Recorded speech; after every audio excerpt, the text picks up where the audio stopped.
கற்றதனாலாய பயனன் கொல் வாலறிவன் நற்றாள் தொழார் ஏனின். கற்றதனாலாய பயனன் கொல் வாலறிவன் நற்றாள் தொழார் ஏனின். வணக்கம் எவ்ரிபாடி. நம்ம துறவரவியல்ல ஒரு காலை வச்சிட்டோம். We are going further and you will soon realize துறவர இயல்ங்கிறது துறவிங்களுக்கு அசெட்டிக்ஸுக்கு mandatory, but then it is equally applicable, maybe in a smaller dose, to the common person, everybody also. Let's go further. மேல போகலாம். நம்ம அறத்துப்பால்ல பாயிரம் முடிச்சிட்டு இல்லறவியல் முடிச்சிட்டு துறவரவியல்ல இருக்கிறோம். அதுல அதிகாரம் 25ல இருந்து 38 வரைக்கும் 14 அதிகாரம் இருக்கு. அதுல ஒரு அதிகாரம் அருளுடைமை, கம்பேஷன் பத்தி போன வாரம் பார்த்தோம். இந்த வாரம் 2 அதிகாரம் பார்க்க போறோம். மேல போகலாம். நம்ம இன்னைக்கு பார்க்க போற அதிகாரம் 1 புலால் மறுத்தல். அதிகாரம் 26. புலால்ங்கிறது மீட். மறுத்தல் is staying away, denying it.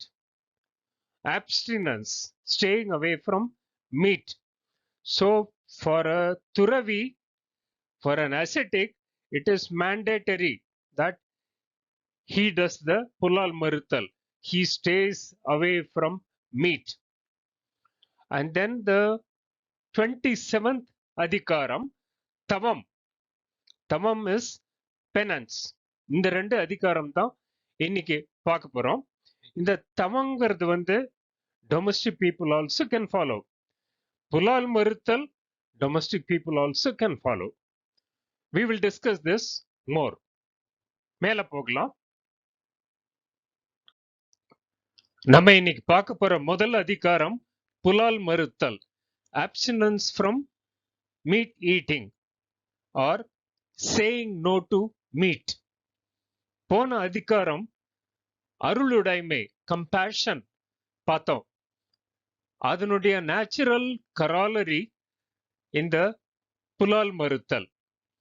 ஏன்னா meet ஈட்டிங்னா it involves killing another life, and the killing involves pain and the suffering.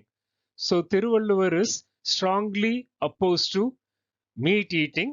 He prohibits for the ascetic or the Turavi, and he recommends not meat eating habit for the rest of the people also. குறளை பார்க்கலாம்.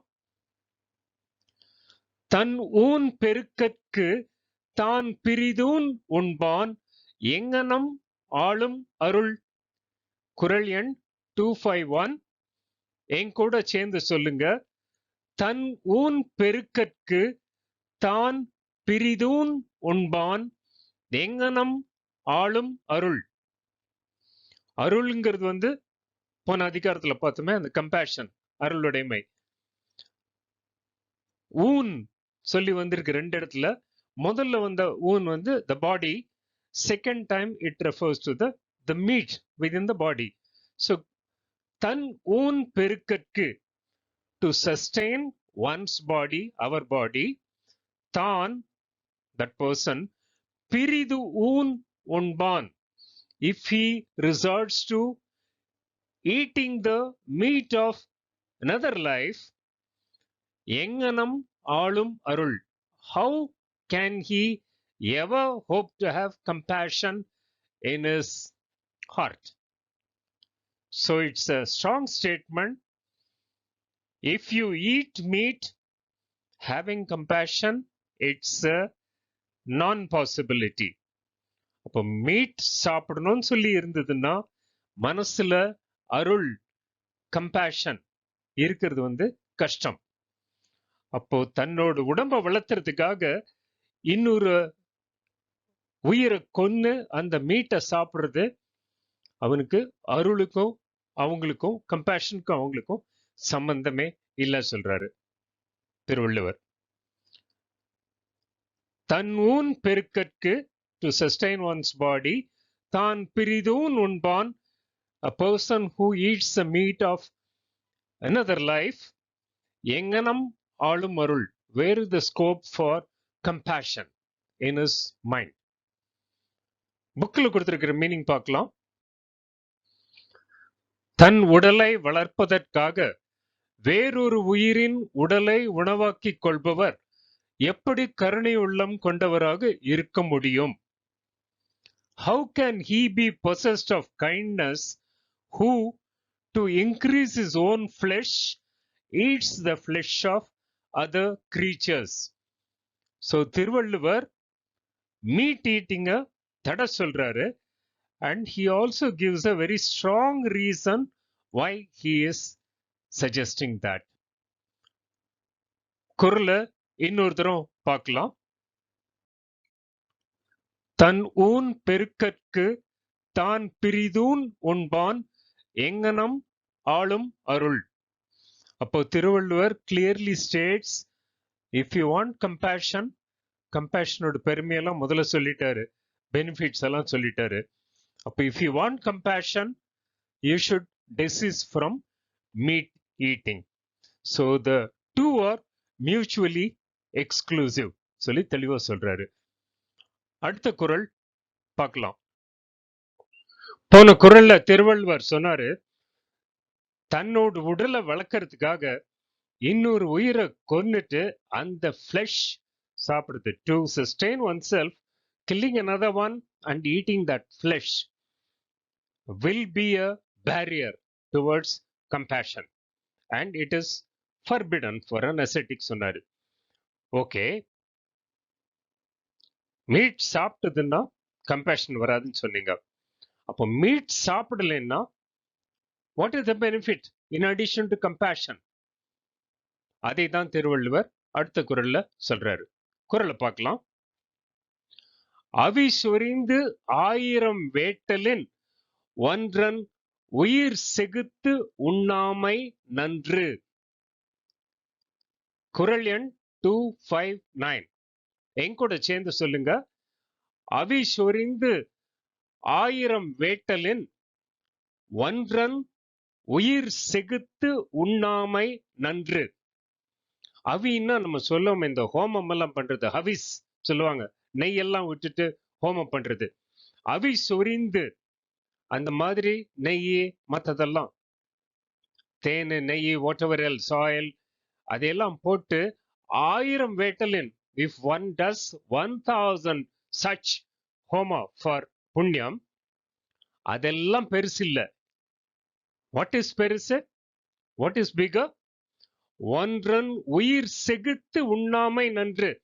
compared to all this 1000 homas one may do with all the traditional ways of doing it, compared to all that, இன்னொரு உயிர் செகுத்து உண்ணாமை, இன்னொரு உயிரை கொன்னு அந்த ஃபிளஷ சாப்பிடாம இருக்கிறது, it's for superior to that. So Thiruvalluvar says, if we stay away from killing another animal, killing another life and eating the flesh, this single act, it's much ahead of even 1000 homa accrued punya. So Thiruvalluvar says this is one singular outstanding act and a habit for one to follow. புக்ல கொடுத்திருக்கிற meaning பார்க்கலாம். நெய் முதலிய பொருள்களை தீயில் சொரிந்து 1000 வேள்விகள் செய்தலை விட ஒன்றன் உயிரை கொன்று உடம்பை தின்னாதிருத்தல் நல்லது. அப்போ 1000 வேள்வி செய்யறதோட, வேள்வின்னா இந்த யாகம் எல்லாம், அதை விட ஒரு உயிரை கொன்னு அதை சாப்பிடாம இருக்கிறது much better. Not to kill and eat the flesh of an animal is better than the pouring forth of ghee etc. in 1,000 sacrifices. அப்போ in திருவள்ளுவர்ஸ் considered opinion, ஒரு உயிரை கொன்னு மீட் சாப்பிடாம இருக்கிறது it's equivalent to or even better than 1,000 யாகம்ஸ். குறளை இன்னொரு தரம் பார்க்கலாம். அவி சொரிந்து 1000 வேட்டலின் ஒன்றன் உயிர் சிகித்து உண்ணாமை நன்று. So Thiruvalluvar preaches compassion, and towards this he says it's even better than doing 1,000 yaga accrued punyam. So புண்ணியமான செயல் சொல்றாரு. அடுத்த அதிகாரம் பார்க்கலாம். நம்ம அடுத்த பார்க்க போற அதிகாரம் தவம், பெனன்ஸ்.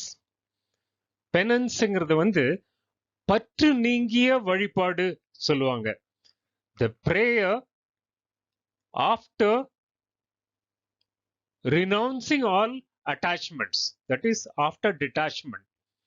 அப்போ இதுல பற்று அதுல பற்றுன்னு வச்சிட்டு இருந்து நம்ம பண்றதெல்லாம் தவமே ஆகாது. சோ தவம் பண்றது அதுக்கு வந்து நிறைய பவர்ஸ் இருக்கு. Mental faculties develop. The power of concentration, definitely it reflects. நான் ஆரம்பத்துல கூட சொல்லியிருக்கேன், இந்த பற்று விட்டவங்க மனசு அடிக்கிறவங்களுக்கு தானாவே பவர்ஸ் வரும். அவங்க வாயில விழுறதுக்கு எல்லாரும் பயந்துக்குவாங்க. அண்ட் அவங்களுடைய பெருமை தான், தவம் பண்றவங்களோட பெருமைய திருவள்ளுவர் சொல்றாரு. குறளை பார்க்கலாம். ஒன்னார் தெரலும் உவந்தாரே ஆக்கலும் எண்ணின் தவத்தான் வரும். குறள் எண் 264. எங்கூட சேர்ந்து சொல்லுங்க. ஒன்னார் தெரலும் உவந்தாரை ஆக்கலும் எண்ணின் தவத்தான் வரும். சோ திருவள்ளுவர் அந்த தவம் பண்றவங்களோட பவர்ஸ் சொல்றாரு. ஒன்னார் தெரலும், ஒன்னார்னா த எனிமீஸ் ஆஃப் தேர்ஸ், அவங்கள வந்து தெரல், to win over them, to brush them aside. அப்போ இந்த தவம் பண்றவங்களுக்கு their mental faculty is so strong, அவங்க வந்து they can brush aside their enemies with their mental power. Not only that, உவந்தாரை ஆக்கலும், the people who are good to them, people who are their devotees, people அவங்கள சேர்ந்து சார்ந்து இருக்கிறவங்கள ஆக்கலும், to elevate them in their life through their blessings. So முதல்ல வந்து through their curses to win over the enemies. Second வந்து through their blessings, அவங்கள சேர்ந்தவங்கள மேல தூக்கி விடுறதும். எண்ணின் தவத்தான் வரும், தவத்தான் எண்ணின் வரும். அந்த தவம் பண்றீங்க, தவம் பண்ணிட்டு இருக்கிறவங்க மனசுல நினைச்சதுன்னா they can do this. That is through their mental process they can take care of the enemies, and also they can take care of their supporters. புக்ல சொல்லி இருக்கிற மீனிங் பார்க்கலாம். தீமை செய்யும் பகைவரை அடக்குதலும் நன்மை செய்யும் நண்பரை உயர்த்துதலும் நினைத்த அளவில் தவத்தின் வலிமையால் உண்டாகும். If the ascetic desires the destruction of his enemies or the aggrandizement of his friends, it will be effected by the power of his austerities. So Thiruvalluvar என்ன சொல்றாரு, அந்த தவம் பண்ணவங்களோட வலிமை, their strength is very high. Do not underestimate them.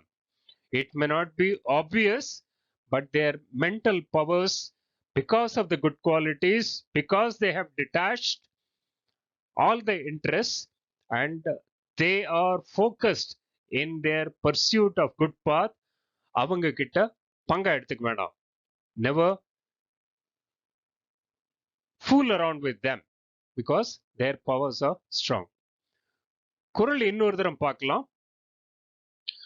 ஒன்னார் தெரலும் உவந்தாரை ஆக்கலும் எண்ணின் தவத்தான் வரும். அவங்க நினைச்சு பார்த்தா போதும், உடனே அந்த ரிசல்ட் வந்துரும். It will start taking effect. That's what it means. It's not an instant destruction, but the beginning of the decay will start if those people curse. And the beginning of the good things to follow continuously will happen if these people give their blessings. அதனால அந்த தவம் பண்றவங்க கிட்ட நம்ம ஜாகிரதையா இருக்கணும். Which means anybody can do the tavam. It's a mental process. Detach all the attachments. Leave all attachments. பற்று நீங்கிறது. அதை தான் முதல்ல பார்த்தோம் ஆரம்பத்திலேயே. Right? Sense control, the mind control. அந்த மாதிரி இருக்கிறவங்க, கம்பேஷனோடு இருக்கிறவங்களுக்கு, யாருக்கும் அவங்களுக்கு வித்தியாசம் இல்லாதவங்க கிட்ட the powers naturally come into them. Thiruvalluvar very clearly says. அடுத்த குறளை பார்க்கலாம். உண்மையான தவம் இருக்கிறவங்க, the people who do true penance, அவங்களுடைய மென்டல் பவர்ஸ் போன குறள்ல பார்த்தோம். இந்த குறள்ல அந்த உண்மையான தவம் இருக்கிறவங்களோட outstanding qualities as well as அவங்களுக்கு இருக்கிற high level of glory Thiruvalluvar சொல்றாரு. குறளை பார்க்கலாம். தன் உயிர் தான் அறப்பெற்றானை ஏனைய மண்ணுயிரெல்லாம் தொழும். குறள் எண் 268. என் கூட சேர்ந்து சொல்லுங்க. தன்னுயிர் தான் அறப்பெற்றானை ஏனைய மண்ணுயிரெல்லாம் தொழும். தன்னுயிர், the person who is self-oriented, possessive. தான்ங்கிறது வந்து the person with the ego, I notion. அது ரெண்டும் அறப்பெற்றானை. These are the people, the true penance people are இந்த ரெண்டும் இல்லாதவங்க. பொசசிவ்னஸ் கிடையாது, ஈகோ கிடையாது. அந்த மாதிரி இருக்கிறவங்கள ஏனைய மண்ணுயிரெல்லாம் தொழும். இந்த உலகத்தில் இருக்கிற மீதி எல்லாரும் அவங்கள வந்து they will look up to them, pray up to them. அப்போ தன் உயிர் தான் அறப்பெற்றானை. சென்ஸ் ஆஃப் மெட்டீரியல் பொசஷன் கிடையாது, ஈகோவும் கிடையாது. அவங்கள வந்து உலகமே will look up to them as noble souls. புக்ல கொடுத்திருக்கிற மீனிங் பார்க்கலாம். தனது உயிர் என்கிற பற்றும் தான் என்கிற செருக்கும் கொள்ளாதவர்களை உலகம் புகழ்ந்து பாராட்டும். செருக்குன்னா அந்த ஈகோ, அகங்காரம். தான், நான், நான்ங்கிற செருக்கு. All other creatures will worship him who has attained the control of his own soul. அப்போ the people who do not have the selfish motives and who do not have the ego, the தவம் பண்றவங்களுக்கு நேச்சுரலாவே இந்த characteristics வந்துரும். and these are predominant characteristics. அந்த செல்ஃபிஷ்ங்கிறது வந்து not only about themselves, அவங்களுடைய possession, அந்த sense of பொசஷனே கிடையாது அவங்களுக்கு. அதை வந்து அகங்காரம், மமகாரம் சொல்லுவாங்க. அகங்காரங்கிறது நான் நான் நான், ஈகோ. மமகாரங்கிறது வந்து என்னது, என்னுடைய மனைவி, என்னுடைய குடும்பம், என்னுடைய பொருள், என்னுடைய திஸ், என்னுடைய தட். அந்த ரெண்டும் அவங்களுக்கு வந்து இருக்காது. அவங்கள வந்து உலகம் புகழ்ந்து பாராட்டும். குறளை இன்னொரு தரம் பார்க்கலாம். தன்னுயிர் தான் அறப்பெற்றானை ஏனைய மண்ணுயிர் எல்லாம் தொழும். அப்போ இந்த உண்மையான தவம் பண்றவங்களுக்கு இந்த ரெண்டு குவாலிட்டிஸ் வச்சு அவங்கள கண்டுபிடிச்சிடலாம். சென்ஸ் ஆஃப் பொசஷன் கிடையாது, ஈகோ கிடையாது. they are humble and they are detached. Also அவங்கள வந்து the rest of the world, all of the people will queue up to them to pray, to look up to them as noble souls. So இன்னைக்கு 2 அதிகாரம் பார்த்தோம். முதல்ல வந்து புலால் மறுத்தல், saying no to meat eating. ரெண்டாவது வந்து தவம், த பெனன்ஸ். இது ரெண்டுமே mandatory requirement for the துறவி or the ascetic. Thiruvalluvar also recommends it across the board for everybody else. So அடுத்த வாரம் மீண்டும் சந்திப்போம். Take care and please remember to like, share and subscribe. வணக்கம் everybody. கற்றதனாலாய பயனின் கொல் வாலறிவன் நற்றாள் தொழார் ஏனின்